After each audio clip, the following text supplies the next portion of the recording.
ઠાકર પેટ ભરા એ વખતે આવે ને બોલીએ તો અમારા હૈયા ફાટ મરા. કેરાકોટ કકરાણાનો રાજા ઓઢો જામ અને ભાભી અને સ્ત્રી ચારિત્ર કરી અને બાપુ જદી દેશવટો અપાવે અમારો ક્ષત્રિય સમાજ. અને મેં હમણાં કીધું એમ બાપુ બેનું છે ને બેનું કોઈ વિરોધ નથી કરતો પણ બેનું ધારે એ કરે. હા પુરુષ ટૂંકો પડી જાય. બેન જયારે બાપુ હાથમાં લગામ લે ને તેથી મુશીઓ લીંબુ ઠરતા હોય ને તો એ પાછો પડે. એ ઓઢા જ આમ બાપુ પવિત્ર હોવા છતાં એના ભાભી એને સ્ત્રી ચારિત્ર કરી અને મોટા ભાઈ પાસે દેશવટો અપાવે. મોટા ભાઈ કહે છે કે હવે તું મારા રાજના ઘોડાના ડાબલા ફરે એટલી જગ્યામાં તારે રહેવાનું નથી, તું અહીંથી વિયો જા. અને ઘોડા ઉપર બાપુ વળાંગ છલાંગ મારી અને છલાંગ મારવા ટાણે ઓઢા જામે મોટા ભાઈને કીધું, મોટા ભાઈ મને ખબર છે તમે સ્ત્રી ચારિત્રમાં આવી ગયા છો, પણ હું સાચો છું ખોટો છું સાતી ચીરીને બતાવી ન શકું, પણ આજ મારી ભાભી મને દેશવટો અપાવે છે પણ તમને કાલ ન અપાવે એનું ધ્યાન રાખજો. એમ કહીને ઘોડો લઈને નીકળી ગયો. અને ઇન્દ્રની અપસરા ઓથલ પદમણી બાપુ જેને વરવા માટે થનગનાટ કરતી હોય એ કેટલો પવિત્ર હશે કે જ્યાં ઇન્દ્રની અપસરા જેને હારે વરવા માટે તૈયાર હોય. એ ઓથલના લગ્ન થાય, જેહલ ને જખરો બે દીકરા થાય. વાત લાંબી છે પણ ટૂંકામાં કહું, એ બરોબર હાડ જામ્યો છે. મોરલા કેહો કેહો કેહો બાપુ ત્રણ કટકા કરી અને બોલતા હતા. એ વખતે ઓઢો જામે એક પાણાની શિલા ઉપર બેઠો બેઠો આંખમાંથી આહુડા પડે ડળાક ડળાક અને દીકરા જોઈ ગયા. એની માને જઈને કહે છે કે માં મારા બાપુ રડે છે. કે શું કામ? કે એ મને ખબર નથી. અને ઓથલ પદમણી બાપુ ઓઢા જામની પાસે આવી અને ખંભે હાથ મૂકીને કહે છે, દરબાર દરબાર આવડો મોટો શું આપ ફાટી ગયો, તમે રોવો છો? તેથી આહુડા લૂતો લૂતો એક દરબારનો દીકરો એમ કહેતો હોય કે કાંઈ નહીં, આ મોરલા બોલે છે ને, આ હાડ આવ્યો, આ વીજળી આભને ચીરે અને મને મારો વતન યાદ આવ્યો, મને મારો દેશ યાદ આવ્યો, મને મારો કસડો યાદ આવે, મારી ભાભીએ મારી માથે સ્ત્રી ચારિત્ર કર્યું, આજે મને મારો કનડો ડુંગર યાદ આવે, કચ્છ યાદ આવે. અને પછી એમ હોથલને એમ થાય છે યા મોરલા બોલતા હતા અને ઓઢાનું ધનુષ ને બાણ પડ્યું હતું એ હાથમાં લઈને ઠઠ કરતી દોરી દાણી અને મોરલાને મારવા માટે જયારે લાંબુ કર્યું ને ઓઢે હાથ આડો દઈ દીધો કે રેવા દે આ તો મોરલા ગાળે ગાળે બોલે, કેટલાક ને મારી સામાથી.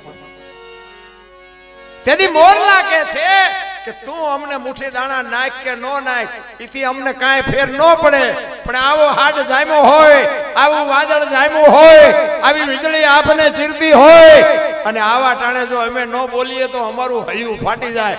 એમ બાપુ આવા જો અધિકારી બેઠા હોય ને અમારી પાસે હોય, અમે તમને આપી ન દે તો અમારું હૈયું ન ફાટી જાય. પણ નાખવું ક્યાં? ખાનારા નથી મળતા. નાખવું ક્યાં? વાડમાં ખાનારા તો હોવા જોઈએ ને. એટલા માટે મહાપુરુષોએ ખૂબ આપણને શાન કરી. જાણે આપણો સનાતન ધર્મ છે ને એ બાપુ જબરજસ્ત છે. કારણ કે આપણી ગતગંગા મહાધર્મની તમને થોડીક વાત કરું કે ગતગંગા છે ને એ આપણી જેસલ તોરલ રૂપાદે માલદે કતીબ શાહ હુરમભાઈ લાખો લોયણ જેતો ભગત ખીમડીઓ કોટવાલ ડાલીભાઈ રામદેવજી હાલો હુરો વણવીર ઢોંગો નિરલ કુંભો આ બધા ગતના ગોઠી હતા. ગત એને કહેવાય બાપુ. જો પેલા યુગમાં હરિશ્ચંદ્ર રાજાએ પાઠ માંડ્યો, મહાધર્મની વાત કરું. જોકે ખબર છે બધાને આ તો જીવનમાં ઉતારવું નથી, મુદ્દો એ છે. અને જો જીવનમાં ઉતરી જાય તો અમારું ભાંગી જાય, એટલે જીવનમાં ઉતરે એવું નથી. મહાધર્મનો પાઠ પેલા એમ કહેવાય કે પ્રહલાદે માંડ્યો. હરિશ્ચંદ્રને માફ કરજો, પેલો પાઠ પ્રહલાદે માંડ્યો. હોનાનો પાઠ કર્યો હતો અને હાથીને લાવ્યા હતા. બીજા યુગમાં હરિશ્ચંદ્ર રાજાએ પાઠ કર્યો, ચાંદીનો પાઠ કર્યો અને ઘોડો લઈ આવ્યો. હોના કરતા ચાંદી ઘટી અને હાથી કરતા ઘોડો ઘટ્યો. ત્રીજા યુગમાં ધર્મરાજાએ પાઠ કર્યો, એ ત્રાંબાનો પાઠ હતો અને ગાયને લઈ આવ્યા. ચાંદી કરતા ત્રાંબુ ઘટ્યું અને ઘોડાથી ગા ઘટી. ચોથા યુગમાં બલિરાજાને લઈ આવ્યા, એ બલિરાજાએ પાટ માંડ્યો, એ માટીનો પાટ હતો અને અજિયા કહેતા બકરી લઈ આવ્યા અને બકરી બેઠી ન થઈ. અહીંયાથી ઘટી ગયું બરોબર, અને અહીંયાથી પાટની પરંપરા બંધ થઈ ગઈ. બલિરાજા વખતે બંધ કર્યું કે હવે આમાં, કારણ કે કઈક તિરાડ પડી છે, નકર તો બંધ ન થાય. અને હું તો એમ કહું છું કે અમે જે ગતના ગોઠી ગણાવ્યા ને એ ખોડિયા જુદા હતા, જીવ એક થઈ જાય ને તો મળદા તો આજે બેઠા થાય. મહાધર્મ ઈ કે છે ખોડિયા જુદા હોય અને જીવ જેનો એક થઈ જાય એટલે બાપુ મળદા બેઠા કરે. આપણી ગત ગંગા એને કહેવાય. મહાધર્મ ની આપણે વાત કોને કરવી? મહાધર્મ કેવો કોને? ભોળાનાથે પાર્વતીને કીધું મહાધર્મ મને આપો. એ કે આ બૈરાનું કામ નથી. માર્કુંડ ઋષિએ શિવ ભોળાનાથને આપેલો. સમુદ્ર મંથન થયો અને જ્યારે ઝેર ભોળાનાથે કંઠમાં રાખ્યું અને નીલકંઠ કહેવાય ગયા, એ મહાદેવ માર્કુંડ ઋષિને ખબર હતી કે આ જે ઝેર, આ ઝેર જે જીરવી શકે ને એ જ મહામંત્રને જીરવી શકે. ભોળાનાથને આપ્યો, ભોળાનાથે પાર્વતીને નો આપ્યો. બહુ આજીજી કરીને કે એ બીજા યુગમાં રામનો અવતારમાં ભોળાનાથ રામે કીધું કે હજી તમને નો અપાય. કે કેમ? કે તમે લક્ષ્મણ રેખા ટપી ગયા. તો કે હવે કે ત્રીજા યુગમાં કૃષ્ણ અવતારમાં દુર્વાસા મુનિને રથમાં બેહારી અને રૂક્ષ્મણીને કૃષ્ણ રથને ખેંચીને જતા હતા. આશ્રમ થોડોક છેટો રહ્યો અને રૂક્ષ્મણી કહે છે કે મને તરસ લાગી, પાણી પાવ. અને કૃષ્ણ કહે છે કે આપણા ગુરુ છે ક્રોધી, હું પાણી પીશ ને તો હમણાં ઉતરી જશે ને ખરાબ દેશે તો આપણે દુઃખી થઈ જાવ. પડખે હાલી આવે રથ, હું એકલો ઢળી જાઉં. સામે દેખાય આશ્રમ છેટો નથી, કાંઈ નહીં થાય. પણ બૈરા બાપુ મેં કીધું માનતા જ નથી. આ મોટા ડાકા એ આમ પગ દબાવી અને પાણી પ્રગટ કરી અને રૂક્ષ્મણીને પાયું. ગુરુ મહારાજ ઉતરી ગયા. એ કે તને તારું બૈરું વાલું છે કે ના બાપુ તમે? તો કે મને તું એકલો મૂકી જા. કૃષ્ણ પરમાત્માએ કીધું હજી તમે પાસ નથી, હજી તમને મહાધર્મની વાત ન કરાય. તો કે હવે કે રામદેવ અવતારમાં આપણું ઢેલની નગર મોરબી રાવત રણસિંહને પરમોદવાનો હોય, ગત ગંગા બેઠી હોય અને મહાધર્મની જ્યારે વાત હોય અને રામદેવજી બાપાને વાયક આપે અને વાયક ઝીલ્યું. અને વાયક ઝીલવામાં બાપુ સ્ત્રીને પુરુષને જવાનું હોય, જતી સતીની વાત. કારણ કે મહાધર્મની વાત છે ને, પોરબંદર થી માંડીને પરબ સુધી તમે અહીંયા જાઓ ને તો મહાધર્મ કોને કહેવાય? આવડા છોકરાને આપણે જવાબ ન આપીએ કે શું કામ? કૃષ્ણ અને સુદામો અહીંયા થયો હતો અને સુદામો બાપુ એ ધરતી ઉપર હાલ્યો છે ને, એટલે મહાધર્મની વાત જાણવી હોય ને તો પરબથી બાપુ પોરબંદર સુધી આંટો મારજો, કોક દી ખબર પડે તમને મહાધર્મ કોને કહેવાય. એમ કહેવાય કે વાયક ઝીલાઈ ગયું, સ્ત્રીને પુરુષને જવાનું હોય અને રામદેવજી બાપા નેતલ દેને કહે છે કે આપણે આ તારીખે ઢેલડી નગર જવાનું છે, રાવત રણસિંહને પરમોદવાનો છે. તેથી બાપુ નેતલ દે તૈયાર ન થયા. એ કે તમારે જ્યાં રખડવું ત્યાં રખડો, હું નહીં આવું. રામદેવજી બાપા વિચાર કરે છે કે આ 4 યુગ વીઆઈ ગયા, હજી આને આંખ નથી ઉગડતી. હવે આપણે 2 દીમાં શું માણાના રેડી એકી?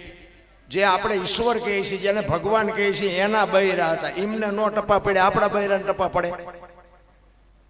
પણ છતાં આપણે, મેં હમણાં કીધું જે હોય નિભાઈ લેવાય. આપણને એમ કે અત્યારે દી છે આપણે હા પડે, હા બધું દેખાય છે, દી જ છે. રાત કો એટલે અહીંયા દાણા જોવે એવું જ થાય, એટલે હાજ પાડવી પડે. ઈ રામદેવજી બાપા વિચાર કરે છે કે મેં વાયક ઝીલું છે, આ મારી હારે આવશે નહીં અને હું ગતમાં જઈશ તો ગત આખી મને પૂછશે તો મારે જવાબ શું દેવો? અને મેં હમણાં વાત કરી એમ ઘરે બાપુ બૈરું ભડકા થાય એવું હોય તો શું બહાર જઈને આપણે વાત કરીએ? હારું માણા હોય ને તો જ બાપુ જીવ અડધું અંગી ને કહેવાય. હું એ મારી કોઈ એ અભિમાનની વાત નથી કરતો, પણ તમે કોક વાર અહીંયા આવો ને, હું તમને બાપુ ચેલેન્જ કહું છું. હું હોય ને તમને આવકાર આપું એ કઈ બહુ મોટી વાત ન કહેવાય, પણ મારી હાજરી ન હોય ને કોઈક દીક આપણા મહેમાન થાય જો રોટલા ચા પાણી સિવાય જવા દેતો તો બાપુ ભજન જ ગઈને શું કરવાનું રહે? એ આ બજારમાં મળતું હોત ને તો આ પૈસા વાળા છોકરા ઉભા વાહડા જેવા ન રખડતા હોય. 40 વર્ષના કોઈ દીકરી નથી દેતી. પૈસાથી કઈ પતતું જ નથી.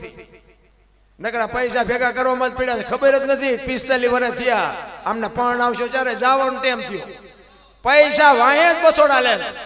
કાલે આટલા હતા ને કે આજે આટલા વધ્યા, કાલે આટલા હતા ને આજે આટલા વધ્યા. ઓલો ઉપર બેઠો બેઠો ગણે છે કે તારા શ્વાસા કાલે આટલા હતા ને આજે આટલા ઘટ્યા.